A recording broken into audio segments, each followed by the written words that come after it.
The reason I woke up obsessed with crime and punishment in African society is because of one Major Peter Mugure. By now, most of you have heard the story, but I love true crime. I work using true. Actually, it's the best thing to work because it's playing on the background. You are hearing stories, and they kind of follow the same pattern, same script, and so on and so forth. But sometimes you come across something so wrong, so out of this world, so cold and calculated. Because this is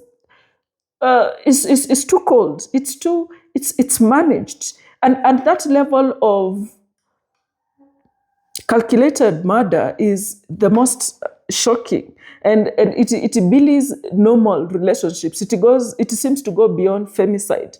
So when I read about, no, I heard about Peter Mugure, I think last year but what, right, on YouTube. That's where the story was going, and the story flowed as normal. Like this guy, he had a wife, estranged, right, and 2 children. The 2 children were his because they had to go all the way to do DNA. And that's sometimes also, especially among people, it starts to signal problems. When you are in a relationship and people start saying, this is not my kid, this is not my kid, and you have to go there 100% fully prove the DNA, then Siombua did. So Peter Mugure and Siombua, they grew up in like the same neighborhood. He was in Egerton, did civil engineering. Like, this guy is bright. And even when he was talking in court, you could see he's a bright person. He's bright, cold, and calculating, very analytical about the situation. And so I have not I've not come across such kind of crimes when it's not crime for hire. Like, people who take that level of preparation, it's usually crime for hire. So this is mixing things that are so, that's why I'm saying it's beyond like the normal crime. So Major Mugure, I think he's still Major now. Major Mugure lures his wife to Nanyuki because he's at the airbase, right? And they have such lovely photos. Gosh. So Siombua, this time now he has been forced by court to pay the child support, so 25K per kid. He's a major, he can afford it. And that is also like childcare. They are his children, 2 of them. And then it is even worse because of even how the children came about. So first there was Shanice, then they break up, right? She goes, she's supporting the children. And then later, because when people share a child, sometimes, and this is something I normally discuss with people and they don't understand. Sometimes when you get a child with somebody, it should not tie you to them, but sometimes it does. So because of that shared connection and also childcare, because you also don't want to be giving people 100% opportunity to skirt their responsibility, she gets another child, Prince. And so here are the 3 of them. And then because of the court-ordered child support, but also visitation is demanded and required of them, Siombua has no problem with this. So even when he calls her to go to Nanyuki, the mom's instincts are like, don't go. She still went, but I think she was still talking to her friend, and that helped. That helped because her friend was aware that they were going and what was happening. Because if she was not in touch with her friend and the instincts did not kind of allow her to take precaution, I think would never have known, because that phone would have disappeared. Anyway, let me not jump to the phone issue because now this comes out later. So they go. The first night, as she writes to her friend, she says, we slept like brother and sister, there was nothing. Because he's trying to force, let's shower together, let's whatever it is, she doesn't agree. So, but, it's the visitation. So he maintains that, all right, I agree, kind of cold acceptance. The next day, he checks his children, strangles them, brings them to a house next to his place. If you've been to barracks, of which I have been to plenty, the residentials are just like apartments. So I'm guessing he put the children, now they're unalived bodies, just the corpse in the next whatever apartment that was not occupied. Then they come and they're together. Then he tells Siombua that we are here together. I want her in a long time and nini. And then of course he strangles her. Blunt force trauma. Now, after that is when he goes into cover-up. The cover-up is in 3 ways. First, her phone is put in a matatu to Nairobi so that it looks like she left. That is an alibi. He creates that. She came and she left because she was not expected to stay long.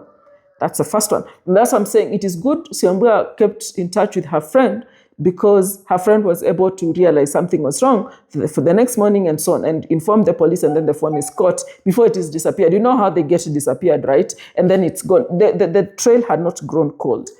The second part of the cover-up is now what we discovered during the court case, in that there was even a pre-calculate. It was pre-planned murder. The pre-planning is he had already dug the grave. This man had already dug the grave in which he was going to... What? The third one now is getting rid of the bodies. So he gets somebody who is desperate, who wants a job, a casual laborer. If you work, if you know how it is. Unamwambia kuja, then they put the bodies in sacks, carried in the vehicle, and then buried. Then now, of course, the threats, because he can. And if you have worked, you know.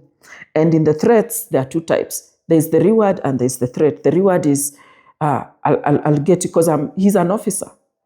I'll get you to be recruited. So a job. So you're thinking, to help bury away bodies that I didn't unalive for a lifetime career? Of course.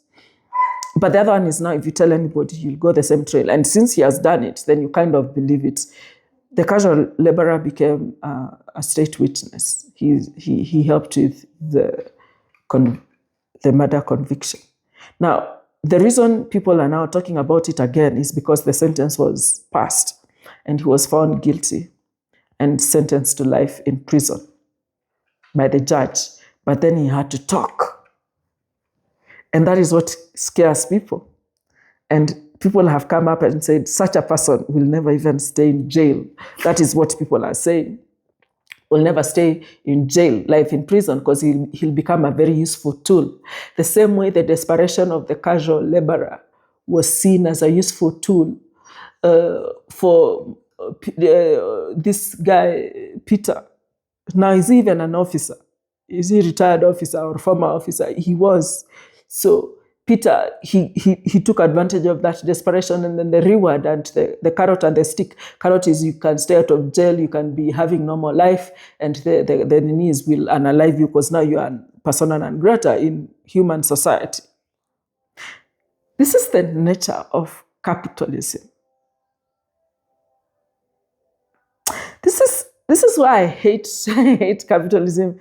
I also hate modern religion, because you just forgive and you find a way for these people to survive. You find a path for them. Their utility is seen. And when you look at Africans cannot allow this. Kuna watu hapa wamesema, no, let's forgive and forget. Of course, nobody's saying we forgive, because even when people now heard him talking, the rest of what we were getting were mainly stories of this guy. And just, for me, it was fascinating, because even then, even if I didn't know the background, it was fascinating that this lady had instinct, Siombua had instinct, her mother had instinct and told her to be careful. And even the text from her friend is, be careful. They kind of understood this guy is bad, he's dangerous, but also like, you don't think. So that is why it was fascinating, because the crime was cold and calculated.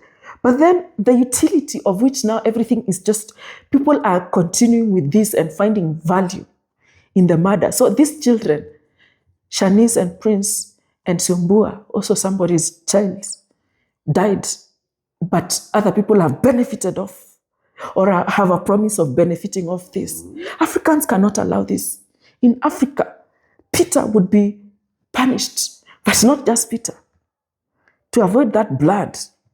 And I'm not saying the parents, no, crime is individual, we know that, but Africa lived in kinship. That is why it took a village. Your Mba, your people, your line. Huh? Until first you make good, you repay that person in full. Siombua's people should get that payment in full, and her children. But then that is now what Peter's people are expected to do in Akamba tradition. And then from there now the punishment. And if they don't admit it, then they are punished even if they don't admit it. So they suffer until they confess. They have to. There is justice in African tradition, not in modern society. Easy justice.